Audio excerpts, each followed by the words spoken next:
Welcome to Epic Recovery, where we embark on the transformative journey of self-discovery and personal growth.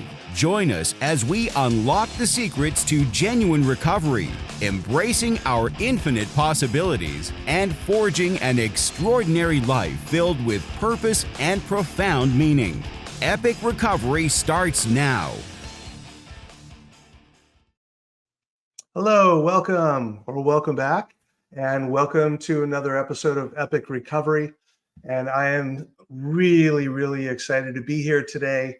I want to talk about something that I think is vital to a program of recovery. Without it, there's no way it happens. And this is one of the things when you're just sober and things start to happen. This is when things really get fragile. But when you're solid in your recovery, things can happen, and it might rock you in the short term, but you're okay. So here's the dealio. I want to talk about accountability and taking responsibility, because these are key components to recovery. Accountability in terms of, if I say I'm going to be somewhere, unless something out of the ordinary happens, I'm going to be there. And if something happens, I'm going to let you know. You know, if I'm meeting you for dinner somewhere and I get a flat tire or something happens, I'm going to let you know. I'm not just going to not show up, and I'm going to be on time to the best of my ability, unless traffic or something like that, because accountability is really important. You know, back in the using days, there was no accountability. I didn't take responsibility for anything. I mean, I was always really good at, the duck and weave and getting out of things if I didn't want to do it in the spur of the moment. Yeah, I'll be there, man. And then I just wouldn't show up, and, oh, sorry, yeah, something else came up. And lying was just my modus operandi. I mean, that's just what I did. I remember there were times, and I don't know if you've done this or did this, but someone would say something and I would tell them a lie. And I'm thinking, why did I lie about that? I didn't have to lie about that, but I did anyway. And it was just a part of who I was and what I did. I mean, I led such a dishonest life and took no responsibility for anything. It was always everybody else's faults, and this happened and that happened. And there was always an excuse and a reason. And there was no personal responsibility. And in recovery, everything is personal responsibility. Everything that happens that is within my ability to behave in certain ways, it's my responsibility. If I'm going to make a choice and do something, it's my responsibility. It's my responsibility to be accountable. And as I began my recovery process, it was really important for me, and I learned the importance of accountability and responsibility. And at the beginning, I wasn't perfect at it. In fact, I'm not perfect at it now. But as I practiced, I got better. Just like as we practice any behavior or anything at all, we get better, whether it's playing piano or, for me, playing the drums, running, working out, whatever it is. The more we practice, the better we become. And it's the same thing with responsibility and accountability. So these are really important things. Right now, I think I mentioned last week, if I didn't, I'll tell you now, I am in the process of moving and selling my dream home and moving across country from Orlando over to San Diego. And I got sober in San Diego, and it's really the place that I consider to be home. And in this cross-country move, there are so many moving pieces, movers and car transport, and getting things set up there in my new apartment, and getting things ready, selling the house. And I was going to be doing a garage sale, and I contracted with these people a month and a half ago, and they were going to come in on a certain date, and they were going to do a estate sale for all of my furniture. And whatever didn't sell, they were going to cart away on Monday and get rid of it. And I didn't have to worry about anything. I thought, this is amazing. And then this last week, I contacted the mover, made sure everything was on track, because it's in a couple weeks. And mover was like, yep, we got it. Everything's good. And it's like, check that off my list. I texted the people from the estate sale, hey, just wanted to see you. Are you coming by ahead of time? What's going to be happening? Just want to know. And they texted back and say, oh, I'm so sorry. We didn't let you know, but we are not going to be doing your sale. We didn't feel like there was enough for us to really make it worth our while. So we already booked the dates with somebody else. Wait, what? I'm 3 weeks away from moving, and now I don't have anything to do with my stuff. And at first, I was freaking out. And what am I going to do? How am I going to do this? And here's one of the beautiful gifts of recovery. Even though I went into panic mode, there was something inside that said, it's going to be okay. It's not going to be exactly what you wanted, exactly how you thought it was going to go, but you're going to be okay. And part of the recovery process, again, recovery is not an event, it's a process. And even me, sometimes I do better at it than at other times. I am an imperfect human being doing the best I can on a daily basis. And am I doing better now than I did 5 years ago, 10 years ago, 20 years ago? Hell yeah. But it's not perfect. And I pretty much can tell you right now, it never will be. I do not expect perfection of myself because I realize that recovery is a process. So I'm freaking out, panicking. What am I going to do? And I texted them. I'm like, I need to talk to you guys because this is not cool. I'm moving in a few weeks and I have no idea what I'm supposed to do. So I started doing some research on my own, and I found this one place that did auctions, not garage sales. And it said that they would take all my stuff. I'm like, okay, last resort. And I called a couple other estate sale places. And hey, do you have availability? No, I don't. I'm already booked that week. How about you? I'm already booked that week. How about you? Send me some pictures. Here are some pictures. I'm sorry, it's not enough to make it worth our while. It's like, thank you for letting me know now. So this other option of the auction, I just talked to them today. And yes, they're going to come over and take everything out of the house and they're going to sell it. And it might be pennies on the dollar, but at least the house is cleared out. And am I sad? Yes. Am I hurt? Yes. Am I angry? Yes. So, one of the things about getting in touch with your emotions is that you feel every single one of them when they come up. Sometimes it's like, man, I wish I could go numb again emotionally and just kind of wade through the feelings, but I don't really. I really value my emotions and I value every single one, but it's at times like this where they all feel like they want to speak up and take charge. It's really tough, but I'll be okay. And, some of the furniture, like my dining room set over here, is gorgeous, but I've had it for 25 years. I honor it. It has really served its purpose. And if I only get $20 for it, so be it. But it's going to be out of the house and the house will be ready for the new owners. And I'm moving on to San Diego to start the new chapter of my life. And I'm excited and I'm scared and I'm nervous and I'm curious and so many feelings with the move and with things going on here and there. But the beautiful part about recovery is that I own every one of my feelings and I'm doing the best I can to manage all the different moving pieces that are happening right now. And, earlier I was talking to my daughter and she was asking me questions and I was kind of snipping at her.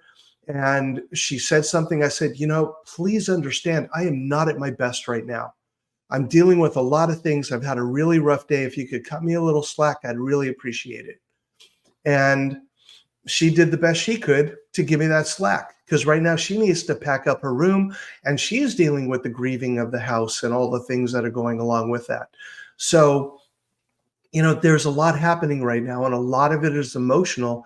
And I'm so grateful that I have this recovery process going because otherwise, this is stuff that people just sober might relapse over, or they'd be in a complete panic and not be able to get everything done. I realize that I'm whelmed, but I'm not overwhelmed. When I'm overwhelmed, I'm frozen. There's not a lot I can do. But when I'm whelmed, okay, I acknowledge all the things that are going on right now, but I don't have to let it get to me to the point where I'm paralyzed. So I do the best I can.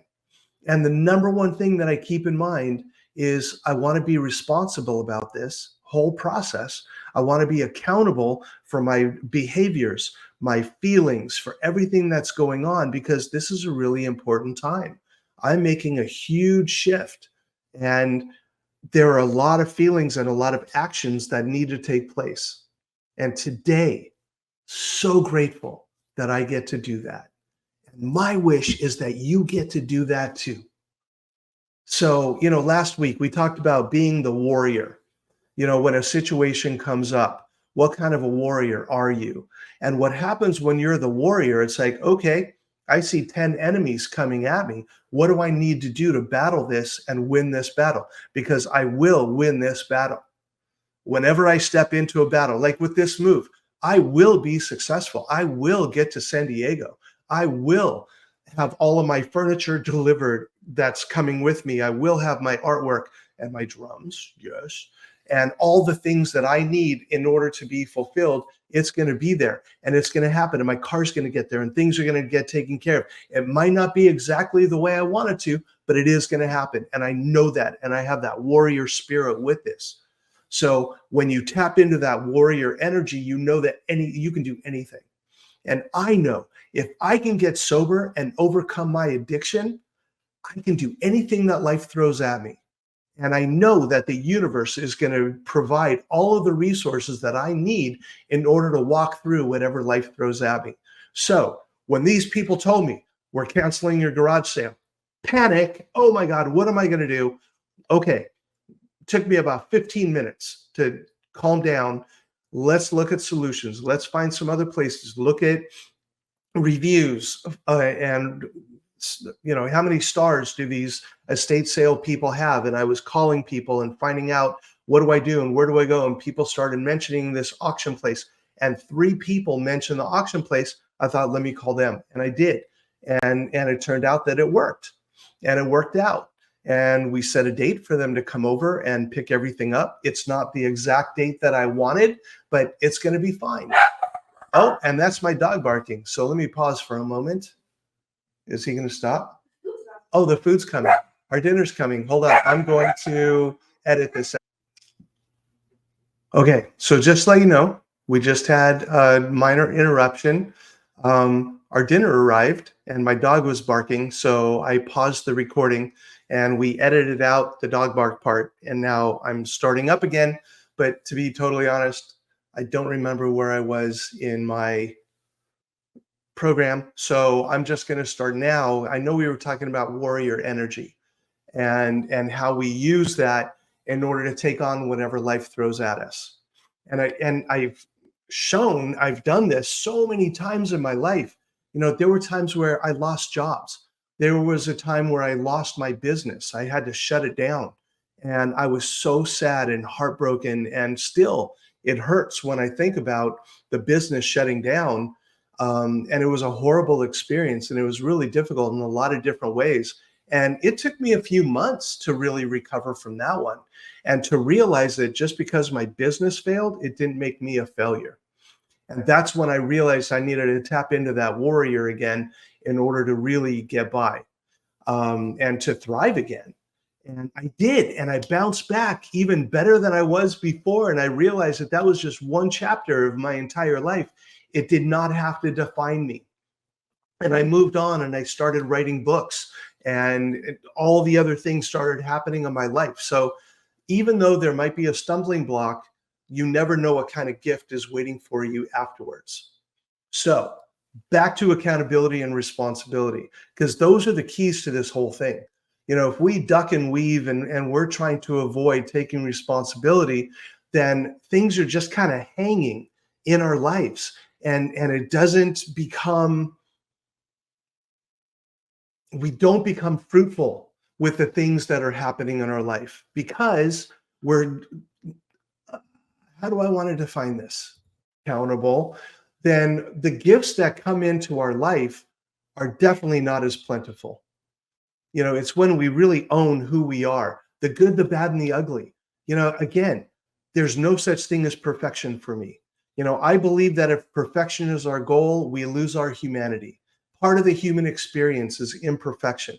It's about doing the best we can on a regular basis. So when we mess up, we apologize, we make amends, we say, hey, I'm really sorry, I didn't mean to talk to you that way. I said to my daughter earlier, just know I'm not at my best today. I'm having a rough time. But even though I'm having a rough time, I can still do this. It doesn't have to totally shut me down and paralyze me. I can come here and I can share a message with you, and hopefully you get something out of that. And to take away today about being accountable and being responsible, and to just do the best you can on a daily basis. And that's all we do. And that's what recovery is. And I don't have to be anything or anybody for anyone else. It's about, am I satisfied today with who I am and where I am? And the way I look at it, with every moving piece that's happening right now, am I doing the best I can? Yes. Am I happy with who I am and the way that I'm handling this? Yeah, for the most part, I am, because it could be a lot worse. I can't even imagine how I would have dealt with this 10, 20 years ago or 30 years ago. Wow, no way. But it's happening now, when I am able to handle it and take care of it and utilize the resources that are available to me, leaning on friends, getting hugs, going and doing fun things. Tomorrow, you know what I'm doing tomorrow? Oh, see, living in Orlando, one of the cool things, I'm a huge Disney fan. I don't know if I've mentioned that before, but I have a real bond with the whole Disney experience. I can talk about that another time. But tomorrow, I have some friends who are here in town, and we're going to go to Epcot tomorrow. And it's their first time going to Disney World. And they have their 2-year-old daughter with them, and I get to take them to Epcot for the first time. And I am so excited. And what I'm really excited about is that all of this stuff that I'm dealing with here, I get to put it aside and turn my computer off, put my phone on silent, and kind of glance at it every now and then just to make sure there's nothing important. And I get to go play at Disney. And all this stuff that I'm dealing with today and all the things going on with my move, when I go there tomorrow, it's like, what can I do today? And is there anything that needs to be done today that I'm not able to do tomorrow? And the answer is going to be no. So I'll do it the next day.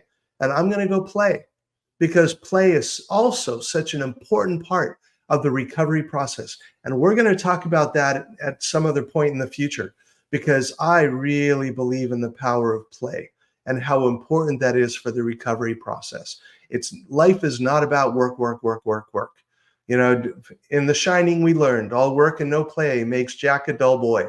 So we're going to talk about that later. And I think that part of that warrior energy, part of being responsible and being accountable for what's going on, it's finding balance. And a big part of that balance is not just work and not just hardcore stuff all the time, but it's also being light and having fun and just letting yourself go play. So, message this week: how are you going to be more accountable? How do you need to take more responsibility for what's going on in your life? And how are you going to stop blaming other people, places, and things for the things going on in your life? Because what is it that you can do in order to improve whatever it is that you want to improve in your life? It's all there for you. It's all possible. Man, I say this in meetings sometimes. If you could see from behind my eyes for 30 seconds, you would never use again. You would see what this recovery thing is all about, how beautiful it is. Yes, there are challenges. Yes, there are obstacles. But overall, the beauty of this journey, the beauty of this process is beyond explanation. So I hope you find gratitude. I hope you find some serenity. I hope you look for ways to be of service to others. One of the key components, accountability and responsibility, and continue to be that warrior. Anything is possible if you just stay out of your own way. So I wish you well. Have a great week, and I will see you again next week. Take care. Bye. Thank you for joining us on Epic Recovery. Remember, every obstacle you overcome is a testament to your heroic spirit. Conquer your fears, unlock your potential, and write the epic tale of your life's journey. Until next time, keep exploring, keep growing, and keep striving for the extraordinary.